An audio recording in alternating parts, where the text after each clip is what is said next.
everyone. Sorry, thanks for your patience. A little business happening on the early part of the flight. Welcome to our trip to Cleveland. Today, the president will deliver a speech on the economy where he will make a clear case that his economic plan is working, and he'll discuss the economic inflection point we stand at and the opportunity before us. His remarks will be, as you all know, at Cuyahoga Community College, or Tri-C as it is called locally, the site of the last rally he was scheduled to hold as a candidate in March of 2020 before the pandemic shut down our country.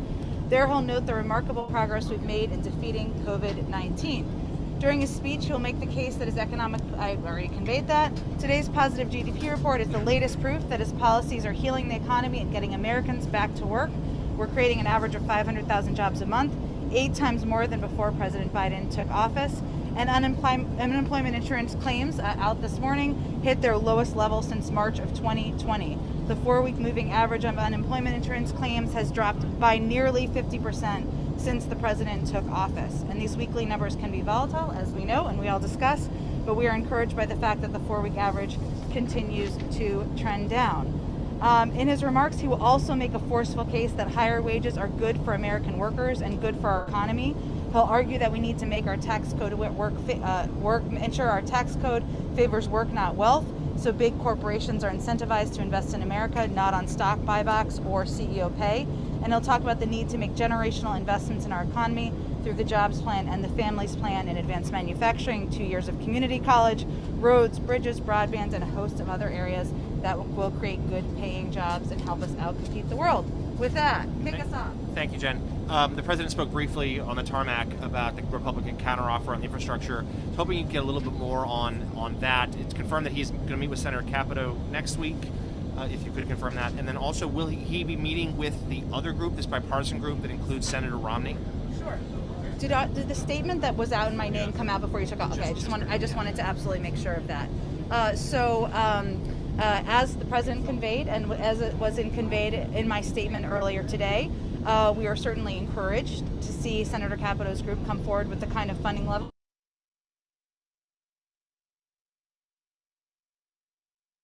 So the discussions will be ongoing. And as he noted on the tarmac, and as you've seen in some of your reporting, there are a number of Republicans who've come forward with ideas who we are open. In terms of the schedule for next week, it's not quite set yet. We're working around, of course, the president's going to Tulsa, Oklahoma, and other components of his week, but he will be closely engaged with Senator Capito's group and with other groups as they have ideas come forward. And obviously Memorial Day is Monday, so that deadline is going to come and go. How much longer is the White House willing to go for these talks? Well, first I'll say that the Memorial Day timeline was always an opportunity for us to make an assessment of what the path forward looked like. And now we're heading into Memorial Day weekend. We have a counteroffer on the table where the number came up significantly from the prior offer, where there was an increase in proposed funding in roads, rails, and bridges. There are some areas that we would like to see more funding in that we think are essential to the American workforce. So this is a discussion and negotiation. As we look ahead, we look at next week. We know it's Memorial Day week. It's going to be a work week for us. It's going to continue to be engaged with a range of members of Congress, and we look forward to making progress before Congress resumes on June 7th. Last one. The COVID relief funds, is that a non-starter, using those? Is that a non-starter? Here is the reason why that would be difficult to be a key funding mechanism. 95% of it is already allocated. 5% of it would go towards some key areas, including boosting up small businesses, restaurants, rebuilding veterans hospitals, something that is of personal importance to the president. We think there are better ways to pay for it, and we think people should have a full understanding of what that is proposing. You're saying 95% of the rescue plan is allocated already? The COVID funds, which I think is the same. Right. Is there a red line about the care economy? You've made a big deal about including funding for human infrastructure.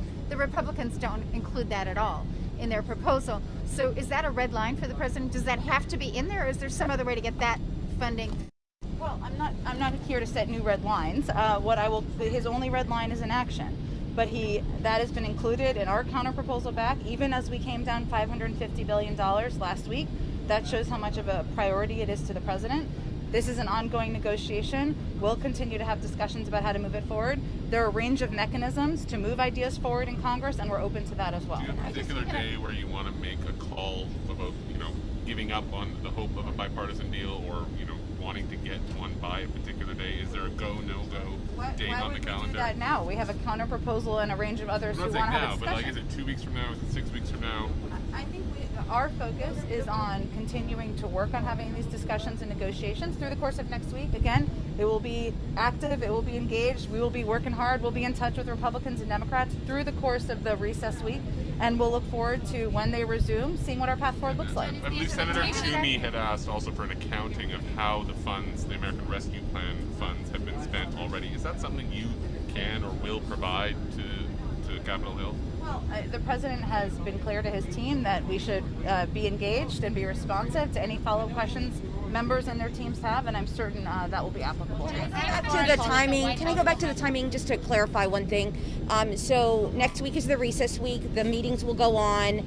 You mentioned, I think in your statement, June 7th week, which is the following week, as sort of a week that the Congress is back to do some work.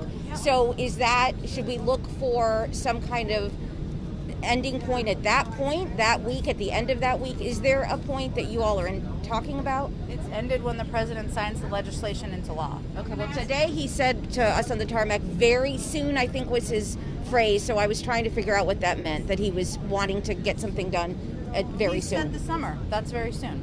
Can I ask a foreign policy question? So Secretary Blinken just wrapped up a trip to Egypt where he met with President Sisi talking about Israel and Palestinian conflict, but also the Nile Dam.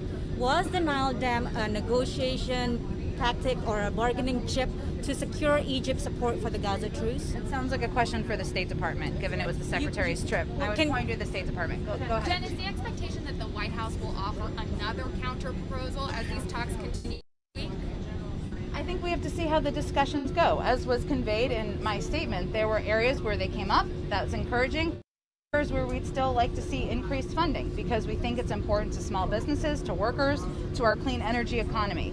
So that gives you a sense of what we're looking to see more of. And can I ask something on gun safety quickly after the San Jose shooting? The administration had mentioned last month there were still some executive actions the president was considering on this. Where does that stand, and has anything changed as a result of the mass shooting yesterday in California? Well, clearly every time there's a mass shooting, and certainly the one we saw last night, it's heartbreaking and devastating, and this is an issue that impacts the president personally, and he certainly noted that to all of us yesterday. So we are continuing to review what additional actions we can take, even while we're pressing Congress to move forward with universal background check legislation. There's a legal and policy review process for that, so it's not that it can be expedited, it's ongoing, but it's a reminder to everyone, people who work in government, people in the public, about the need for additional gun safety measures. Can I follow up to another topic? On G7, Jen, can you give us an idea of how the strategy from the Biden administration to shore up other G7 leaders in terms of creating a global strategy against a pandemic and vaccine sharing? How is that shaping up now?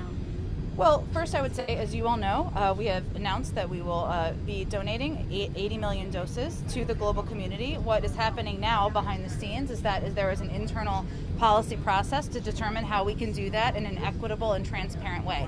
I know you are all eager to know where they're going and what our process will be. We certainly understand that.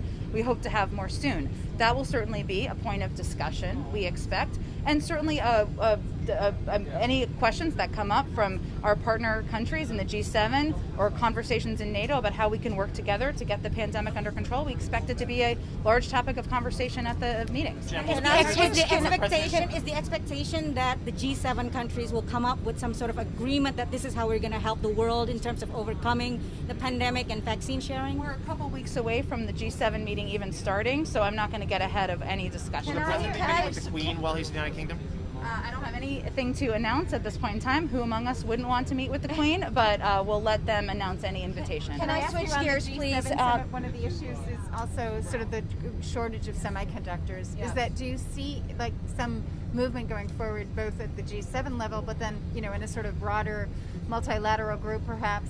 And then also you are completing the supply chain review. I think that's supposed to be complete next week. Can you say a word or two about that and what your plans are for releasing that, and there's 4 industrial sectors that are being looked at there. So certainly the semiconductor shortage is something that we do raise with partners and allies around the world. In terms of how it will fall on the agenda, I don't have anything to preview on that front, but as the President has conveyed, as Jake Sullivan has conveyed, as Brian Deese has conveyed, this is a priority. It's going to help our manufacturing workforce, jobs in the United States, and something that we're looking to partners to help address. As you know, we've seen over the past several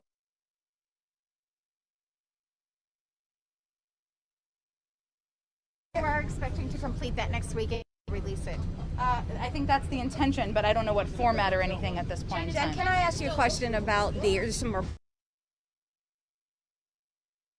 to lift the restrictions on the border with Canada on June 22nd. Can you confirm that? And a follow-up to that is, will the United States look at lifting those together, so both southern and northern at the same time, or is that something that can be done separately? You mean Title 42 on the border? One that would be Canadian reporting that says it's being lifted. Well, the it northern was border. just extended for about a month, I think. So that's around that timeline. I don't think a decision has been made that I'm aware of about what would happen after that point.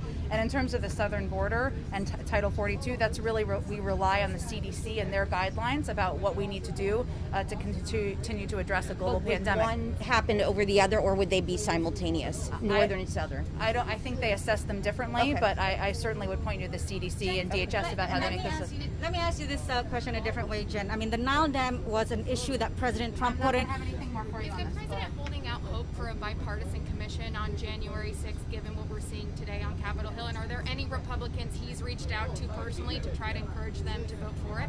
Well, I just talked to the president about a range of things, and certainly he believes they should continue to move this forward, and he wants to see the commission, the bipartisan commission, passed. And he wants to make sure that's law because that was a dark day in our history, and he thinks we should not only take a moment to recognize that, but also prevent it from happening ever in the future.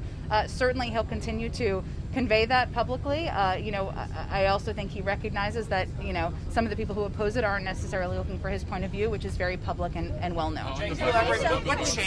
What changed in terms of the president asking the intelligence agencies to find out just investigate the origins of the coronavirus? Sure. Let me just take you through quickly the timeline here. So back in March, the president asked his intelligence community to do an assessment, an internal assessment, which you all know happens all the time, and he has presented often in PDBs what those assessments look like. That's what they did. It was presented to him a couple of weeks ago.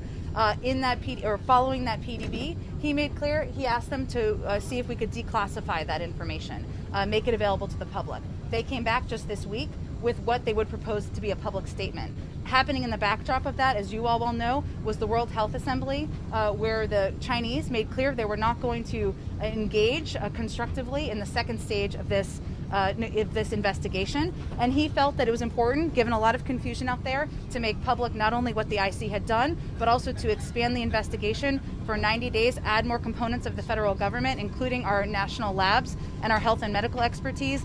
So that's exactly what we did. So I would say it was just a process of declassifying and then a decision made to extend the investigation. Is there anything you can say on the budget in particular? The Times report, there's $6 trillion top line, I believe. Is that an accurate report? Well, We're about to land. okay, let me first say that, one, we're going to roll it out tomorrow, so stay tuned. But two, it's important to remember the president inherited $3 trillion of spending that had already been done to help get the pandemic under control. What the budget will reflect is that he's going to continue to deliver on his priorities of doing more work to get the pandemic under control, putting people back to work, and those proposals, the American Jobs Plan, the American Rescue Plan, the American Families Plan, will put us on better financial footing over time. So as you look at all the budget details tomorrow, I think you'll have a better assessment. Jen, will China face consequences if they don't cooperate with the COVID origins report? We have 89 days left before this review is completed, and I don't think we're going to make any assessments before that time. What's the president's plan for Memorial Day weekend? We're landing right now. Thank you, Jen. Thank you. Thank you. You want to just start flying? Oh my God, I'm glad you didn't fly that way.